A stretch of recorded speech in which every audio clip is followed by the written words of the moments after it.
Après le journal, nous retrouvons nos invités, Dieudonné Sionou, Eric Johnson et Sylvestre Béni. Pour la suite de cette émission, nous parlons à présent de la République démocratique du Congo. La crise humanitaire empire dans 3 provinces meurtries. Les Nations unies se sont alarmées ce jeudi de la dégradation de la situation humanitaire dans 3 provinces de l'Est de la République démocratique du Congo, où près de 3,3 millions de personnes ont été déplacées depuis le mois de mars 2022. La situation humanitaire en Ituri, dans le nord Kivu et dans le sud Kivu déjà catastrophique, s'est dégradée ces derniers mois. Il est primordial d'augmenter l'envergure de nos opérations, c'est ce qu'a déclaré Susanna Tskalek, la coordinatrice humanitaire par intérim en République démocratique du Congo pour l'ONU. Et pour répondre aux besoins multiformes de personnes affectées par les violences dans ces 3 provinces humanitaires, les humanitaires ont besoin de 1,57 milliard de dollars. C'est ce qu'a ajouté OCHA dans un communiqué. Pour le moment, depuis ces 6 dernières semaines, 910 000 personnes ont été assistées dans l'Est de la République démocratique du Congo. Je viens à vous, Sylvestre Béni. La République démocratique du Congo, c'est plusieurs problèmes. C'est les rebelles, c'est les élections, mais aussi la crise humanitaire qui affecte plus de 3 millions de personnes. Oui, malheureusement. Malheureusement. Et s'il faut aller au-delà donc, du terme employé, et peut-être par les Nations Unies pour décrire la situation quand ils disaient que la situation s'est dégradée, moi je crois qu'il faut aller au-delà. La situation s'est dégradée il y a plus de 3 décennies. Maintenant, c'est pourquoi j'ai aimé la manière dont Niwod a présenté le terme en disant que ça va de mal en pire, c'est-à-dire que ça s'empire, ça prend une allure où je ne sais pas si on saura un jour circonscrire le mal et résoudre cela. Parce que le RDC, le mal donc, de ce pays, c'est malheureusement d'avoir donc des minerais, d'avoir un sous-sol riche et que tout le monde convoite. C'est tout le problème en fait de la RDC. Contradictoire qu'on ait un sous-sol riche. Justement, malheureusement, c'est-à-dire que leur problème, le péché, peut-être commis par ce pays, ou le péché, peut-être que, si vous voulez, c'est une caricature, peut-être que, si vous voulez, Dieu a mis ce pays sur un gisement d'or, ou sur une mine d'or, et malheureusement, ça devient pour lui une source donc de malédiction, parce que tout le monde convoite cela, et chacun vient avec des armes pour le faire. Malheureusement, c'est ça, parce que ça fait des années, le nord Kivu, le sud Kivu, la région de l'Ituri et tout, sans oublier donc c'est le M23 que soutient donc le Rwanda, c'est-à-dire un pays voisin qui soutient donc une rébellion, parce que ils veulent aussi trouver un espace où il faut piller ce pays. Malheureusement, c'est cela. Et ça fait des années que l'ONU a envoyé des militaires, a envoyé des contingents sur ce territoire-là pour régler le mal. Mais depuis, ils sont devenus presque également une force régulière dans ce pays. Ils sont là, on procède seulement au renouvellement. Ils sont là depuis des années. Peut-être qu'ils vont rester là 20 ans. Je dis, ils ont mais déjà plus de 20 ans. 50 ans, 100 ans, 200 ans, on ne sait pas. Ils vont rester indéfiniment sur ces territoires-là, sous prétexte qu'on veut donc amener, solidifier la paix, ou on veut la paix, on veut pacifier le pays, mais ils sont là, mais rien ne marche. Voyez-vous, l'ONU est aujourd'hui conscient que ce soit les grandes puissances de ce monde sont véritablement bel et bien conscients de la situation en RDC. Mais ce qui me chagrine, c'est que ils font semblant, ils feignent ne pas connaître le problème, et ils font avec. Et en faisant avec, chacun donc coupe un peu le gâteau, coupe un peu le gâteau de son côté, et puis ça continue.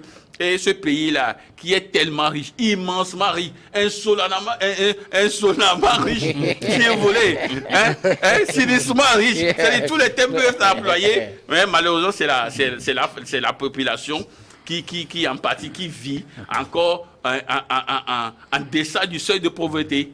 Et c'est d'autres personnes qui n'ont que peut-être la neige dans leur sous-sol, qui viennent et qui disent oui, qui n'ont que la neige dans leur sous-sol et qui viennent dire oui, nous sommes venus pour aider nous sommes venus pour aider la RDC, nous sommes venus donc pour nourrir ceux qui sont pauvres, nous sommes venus en venant en repartant, et repartent avec des sacs pleins donc de tout ce que nous voulons, que ce soit donc le cobalt, que ce soit, il y a tellement donc de minéraux que on peut même, si on commence donc à en citer ce soir, on finirait peut-être demain. Ouais, malheureusement, c'est la situation. Et bon, souffrez que je dise, bon, peut-être que je vais peut-être choquer, mais souffrez que je le dise, mais ce pays, aussi longtemps que le monde existera, il y aura toujours la famine dans ce pays, pourtant riche. C'est le paradoxe. Pourquoi c'est comme ça? Pourquoi non, ça sera toujours ainsi parce que, vous savez, il y a des puissances qui sont venues juste en RDC sous prétexte qu'ils viennent maintenir la paix, mais le plan premier, le plan principal, c'est peut-être pour venir chercher donc de l'or, c'est peut-être pour venir chercher du pétrole, chacun a son agenda en venant dans ce pays. Toutes les puissances qui sont là pour dire, soi-disant maintenir la paix, or, ça fait des années qu'il n'y a pas donc ce maintien de paix, mais chacun a son agenda. Qu'est-ce qui empêche peut-être que ce soit la France, que ce soit les États-Unis, que ce soit l'Allemagne, avec tous les moyens qu'on déploie pour soutenir un Zelensky qui est totalement en perte de vitesse, tous les moyens qu'on envoie dans ce pays-là aux forces ukrainiennes, ne serait-ce que pour contrecarrer l'avancée russe, est-ce qu'on ne peut pas mettre tous ces moyens-là, ne serait-ce que pour neutraliser ces rebelles-là qu'on a au sud Kivu, au nord Kivu et tout. Ils ont quand même le même matériel. Ils peuvent utiliser les mêmes renseignements pour neutraliser ces personnes-là. Mais pourquoi ils ne le font pas?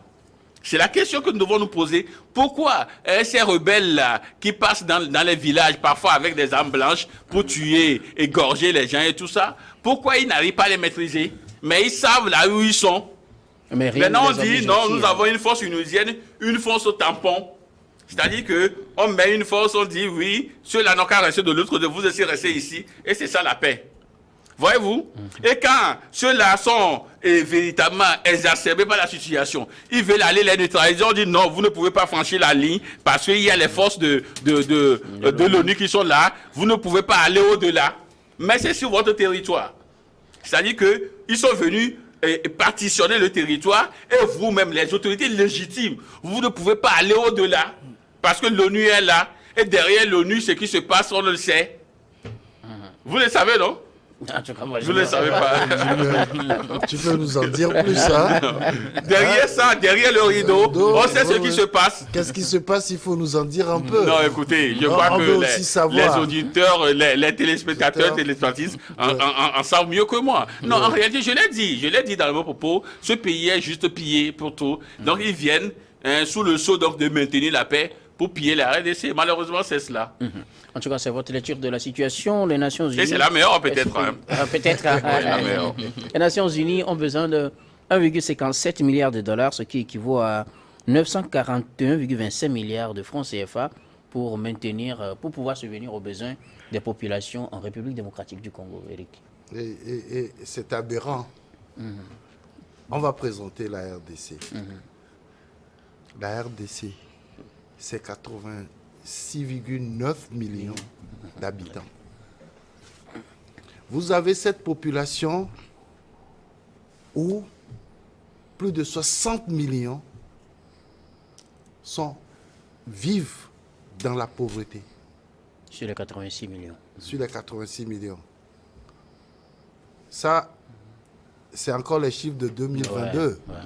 Ce n'est pas les chiffres de 2023 parce que avec la situation actuelle, on peut aller vers les 70 millions d'habitants sur peut-être 90 millions qui doivent être nourris en RDC. Quand Sylvestre parlait de la richesse de ce pays-là, et je pense que c'est une malédiction pour cette population. Pourquoi ça devrait être une malédiction? Ça ne devrait pas être une malédiction. Pourquoi ça? Mais c'est parce que, d'abord, il faut le reconnaître, l'élite congolaise a voulu que ce soit ainsi. Oui. Parce que c'est eux qui acceptent qu'on vienne piller ce pays. Deuxième raison, c'est parce que les gens sont à la recherche d'un développement chez eux et ils viennent chercher les ressources chez nous. Je suis heureux d'attendre. Je suis très heureux de t'attendre. Venant d'Éric. Venant d'Éric, parce que je pense on que... parlait tout à l'heure du Niger. Oui. Les gens ont décidé donc de se prendre en charge. Ils ne veulent plus qu'ils soient pillés. Non, c'est juste pour te donner... On n'en a pas parlé. On parle de la RDC, si vous voulez. On n'en a pas parlé concernant le Niger. Non, tu peux continuer. On a bien parlé juste pour faire un rapprochement. des médias. Je suis journaliste. Parlons de la RDC, Pardon. Eric, s'il Voilà. vous plaît. Et donc, je dis, quand vous avez des gens qui vivent avec moins de $2, c'est-à-dire Oui. moins de 1000 francs CFA par jour, vous imaginez la situation humanitaire dont on parle. L'Est de la RDC, il y a des gens qui sont devenus milliardaires dans cette région-là. Ce sont des Congolais. Ah oui, il ne faut pas l'oublier aussi. Il ne faut pas l'oublier. Dans le même temps, vous savez, quand vous êtes dans une maison à étage, vous vous levez le matin que vous regardez en bas, vous imaginez ce qui se passe autour de vous. C'est pour vous dire tout simplement que tous ces Congolais-là, qui sont devenus extrêmement riches, ne pensent plus à leur peuple. Et donc il ne faut pas peut-être accuser seulement les forces étrangères. Mais... Il ne faut pas forcément accuser les gens de l'extérieur par rapport à ce qui se passe chez nous. Parce que comme on dit, comme dit l'adage, s'il n'y a pas un sorcier dans votre maison, aucun autre ne pourrait y pénétrer. C'est ce qu'on dit. oui. Mais les gens profitent de ce que nous leur donnons. Nous sommes aussi capables. Imaginez-vous pour des raisons politiques, parce que les gens, des questions de leadership, les gens veulent avoir le pouvoir, ils veulent garder, ils passent par tous les moyens, ils cherchent tous les soutiens de l'extérieur pour venir mater leurs frères. Tout ça, là, c'est ce qu'il faut arrêter. Cette situation nous interpelle tous en tant qu'Africains. Je l'ai dit sur ce plateau, il y a une étude qui a été faite sur le fleuve Congo pour dire qu'il suffisait d'installer un barrage hydroélectrique pour que toute l'Afrique ait de l'électricité en temps réel sur le fleuve Congo. Tous les milliards qui quittent ce pays-là tous les jours peuvent servir à ça. Je suis tombé sur un dossier de construction d'un aéroport neuf pour la RDC. Quand j'ai eu ce dossier-là, j'avoue que je tombais des nues. Et qu'est-ce qu'il présentait? Le montant réel qui devait servir à construire cet aéroport a été multiplié par 4. Oh là là. Voire au-delà. Et c'est ça qui va être soutiré dans les caisses de l'État. Dans les caisses de l'État. Pendant ce temps, les Congolais sont en train de mourir de faim. C'est une situation qui nous interpelle tous, comme vous le dites, en tant qu'Africains. On doit sérieusement y penser. Dieu donné, la situation humanitaire s'aggrave en République démocratique du Congo. Oui, Guillaume, si riche, si pauvre. C'est là la République démocratique du Congo. Ce pays d'Afrique, grand de plus de 2 millions de superficie, est donc secoué par des tensions politique est combinée par les crises sécuritaires depuis des décennies. Et cela depuis les années 90, quand le pays a frôlé à un éclatement, malheureusement.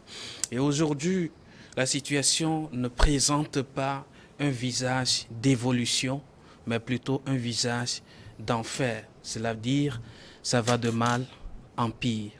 Alors, pourquoi cela? Et jusqu'où pourra-t-on arriver à trouver une issue convenable? Et je relance le débat sur un terrain africain, non seulement sur un terrain congolais, parce que je me dis, ce qui se passe au Congo, c'est exactement la même chose dans nos différents États africains. On a assez de ressources et suffisamment de potentiel pour pouvoir faire vivre notre population, mais malheureusement, c'est cette population qui se révèle étant la plus grande mendiante et la plus pauvre. Et malheureusement, ce sont ceux-là qui n'ont rien profité de la nature qui nous viennent en aide. Lorsque vous voyez sur des grands bâtiments, on dit fruit de la coopération germano-tan, fruit de la coopération don de ci, don de cela. On ne dit pas don d'un pays africain, alors que les pays africains sont en position d'offrir en réalité. Il y avait des dons de la Libye. Hein. Du Togo. Oui, il y avait des dons de la Libye. Il y a eu récemment un don du Togo à la Turquie. À la Turquie. Je rappelle, oui. Lors du séisme, du dernier séisme. Vous parlez de quoi? Séisme, n'est-ce pas? Don du Togo à la Turquie. Il y a une catastrophe naturelle, donc le Togo veut s'illustrer aussi à l'international. En attendant de reprendre ça de l'autre main. Non mais écoutez, soyons sérieux. Le don dont on parle, je ne parle pas de ces dons de nature. Vous savez bien de quoi je parle. L'Afrique peut faire mieux. On a la capacité de faire mieux. Mais malheureusement, on essaie d'orchestrer une zone à intérêt, à des fins de pillage à la force occidentale, malheureusement. Moi, je me dis, ce qui se passe dans l'Est de la République démocratique du Congo est une organisation dans le contexte de pouvoir laisser les autres profiter sans savoir réellement ce qui se passe. Il faut maintenir l'obscurité pour agir dans l'obscurité et qu'on ne sache pas ce qui se passe exactement. Parce que ce ne sont pas les volontés, les moyens pour mettre fin à ces crises humanitaires au niveau dans l'Est de la République démocratique du Congo qui manquent. Mais plutôt, c'est des politiques qui sont dirigées vers là et à des fins dont les auteurs même maîtrisent et définitivement. Donc je me dis, il y a lieu que l'Afrique ou alors les Congolais travaillent véritablement pour l'intérêt de leur peuple et de leur territoire. Personne d'autre ne viendra le faire à leur place. Merci en tout cas pour ces observations. Nous allons marquer la pause, puis on vous retrouve pour la dernière partie de cette émission.